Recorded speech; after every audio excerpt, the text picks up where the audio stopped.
Hello friends, welcome back to this online lecture series on structural failures and repair. As you all know that we have started with a new topic, that is discussion regarding the cracks in concrete. In the previous lecture, we have seen the definition of the crack. Along with that, we have also seen the significance of the location based on which we can classify the crack as a structural crack or non-structural crack. Along with that, we saw the reasons also that we can attribute to the structural crack and non-structural crack. After that, we saw the classification of the cracks based on the what you can say the hardening of the concrete, right? And in that, we have discussed regarding the first factor, that is the before hardening stage, that is before settling of the concrete. In that case, we have seen the first reason, that is the plastic shrinkage cracks we have discussed in the previous. In today's lecture, we are going to discuss further on two more types of the reasons which can be attributed to the cracks, that is at the after hardening stage. That is once the concrete has settled down.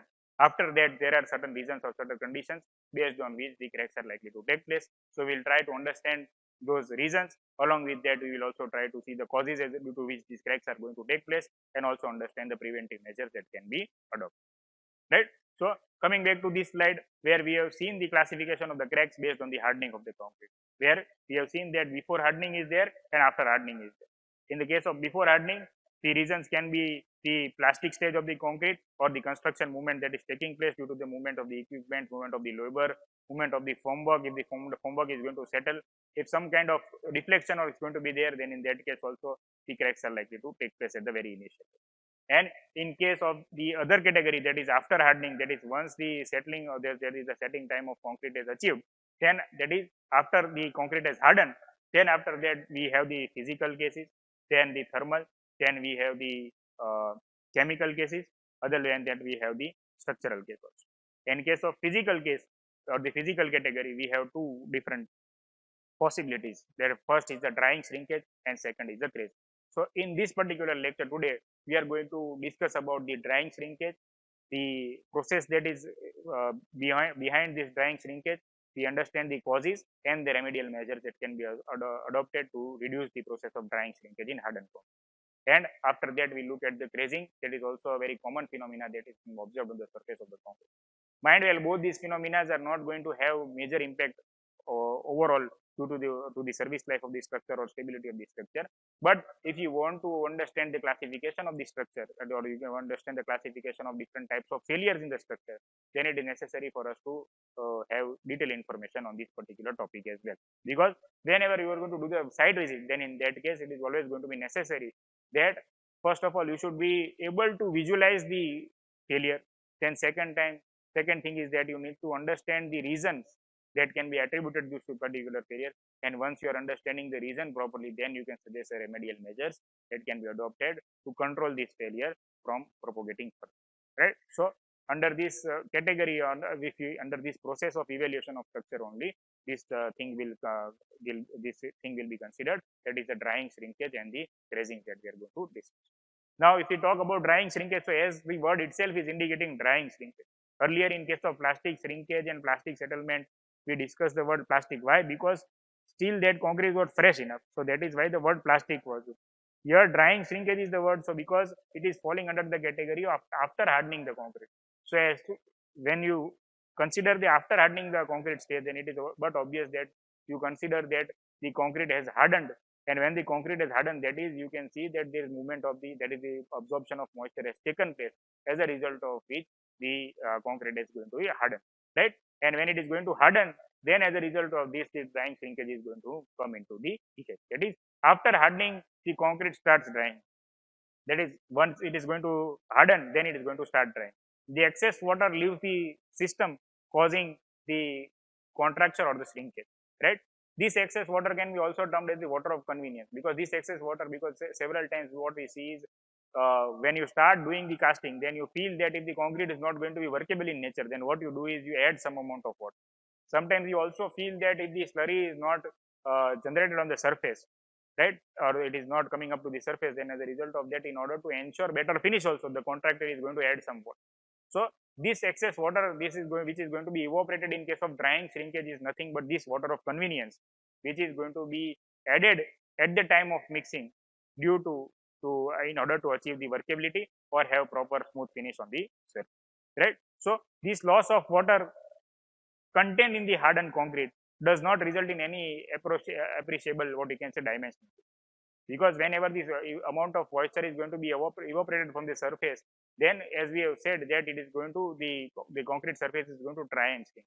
So somebody might assume that due to shrinkage there might be a change in the volume also, but it is important to note over here that due to this drying shrinkage, there is no going to be an appropriate change or appreciable change in the dimension, right? If the loss of water held in the gel, it is the loss of water that is held in the gel pore. So basically, the moisture that is lost in this particular case is going to be the water that is going to be present in the interior of the concrete, and which is going to reach the surface, and from there the evaporation is going to be taken, right? So one of the important things to note down over here, which can be considered the prima facie reason for drying shrinkage, is that if the smaller size of aggregate is there, and if the amount of what you can say the pores on the gel is also going to be more, then as a result of that, the drying shrinkage is also going to be. That is, the proper grading of aggregate is also going to play a very important role in ensuring the what you can say a healthier mix of compounds. Because as we have discussed that if the void ratio is going to be more, if the porosity is going to be more, if the permeability is going to be more, then all kind of problems are going to be. So again, here also, as we have seen in case of durability of the structure, that permeability and porosity are one of the two main reasons due to which all kinds of problems started in case of durability. Similarly, here in case of drying shrinkage also, it is seen over that if excessive pores are going to be there, then these pores are going to be occupied by the water, and excess water is going to remain in there. And then this water is going to be evaporated due to several reasons, and due to evaporation of this water. So just like in case of plastic shrinkage, we have seen the failure pattern where we can see that the cracks are wider at the surface, and it is going to be what you can say a few centimeters in length, and at the same time it can be up to 3 meters apart also. Similarly, the failure pattern for drying shrinkage is also shown over here, where you can see that the width of the crack is not that wide at the surface as compared to that of the plastic shrinkage. So first of all, based on the physical appearance also, you should you should be able to classify whether this particular crack is going to be the plastic shrinkage crack or the drying shrinkage. And second thing is, based on the location, you need to understand whether this crack can be classified as a structural crack or non-structural. Right? So as seen in the figure over here, the width of the crack is very limited on the surface. Then if we talk about the preventive measures, that what can be the preventive measures based on which we can reduce the drying shrinkage that is taking place, because ultimately our purpose is to understand the cause, then suggest the suitable preventive measures through which we can avoid this phenomena in the concrete. So first of all, just like in case of what you can say the plastic shrinkage, where the first point was mentioned that moistening the formwork is going to help the reduction in absorption of moisture from the surrounding concrete. Similarly, here the rigid formwork is going to be an important factor in order to ensure that the drying shrinkage does not take. Then use of acrylic polymers to fill the cracks and joint filling is also one of the remedial measures that can be adopted to ensure that the drying shrinkage does not take place from the surface. Because if you leave the cracks open, then as a result of that, what is going to happen is that further evaporation of moisture is going to take place. Further evaporation of moisture is likely to take place from the cracks and the joints, and as a result of that, the drying shrinkage will come into place, right? So that is why the use of acrylic moisture for crack filling and joint filling is suggested over here. Then leak proof formwork, that is also very important, that if there is any kind of leakage, then as a result of that the slurry may what you can say trickle down from it, and as a result of that also the possibility of drying shrinkage is likely to be prospered. Use of screed vibrators or float for the surface finishing, that is the surface finishing should be done properly such that the excessive water is not present on the surface. If excessive water is going to be present on the surface, then as a result of that, all kinds of problems related to the shrinkage are going to start, right? So that is why excessive water is not advisable, whether it is plastic concrete also, whether it is the hardened concrete also.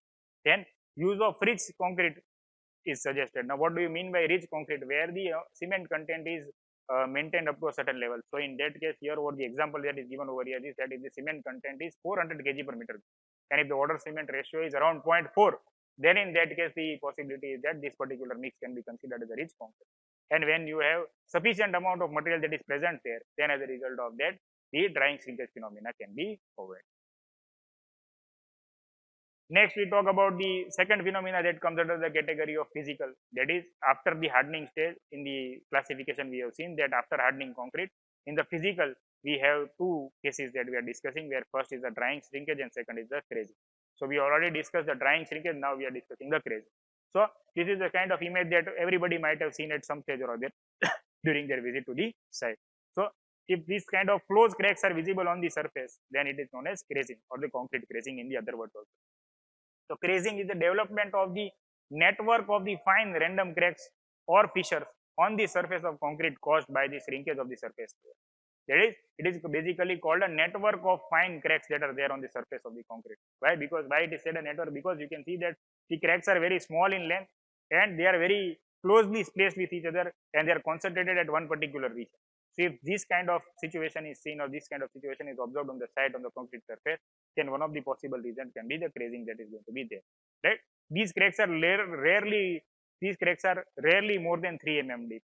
So you can see that the number of cracks on the surface may be more, but their dimension wise they are not going to be very critical. Why? Because here it is said the depth of the crack is not going to be more than 3 mm. And our concern is going to be only more when the depth of the crack is going to be there. Even if the width of the crack on the surface is more and if the depth is less, then it is of not our consideration, or we do not need to worry much.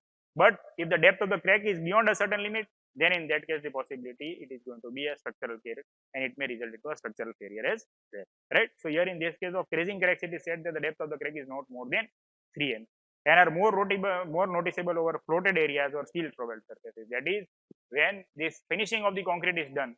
So in that case, what is going to happen is that when the floating is done or the floater is what you can say placed over a certain amount of area or certain amount of surface for an excessive amount of duration, then as a result of that the excessive amount of evaporation may be taking place, and as a result of that the possibility is that this concrete crazing will be seen on the surface.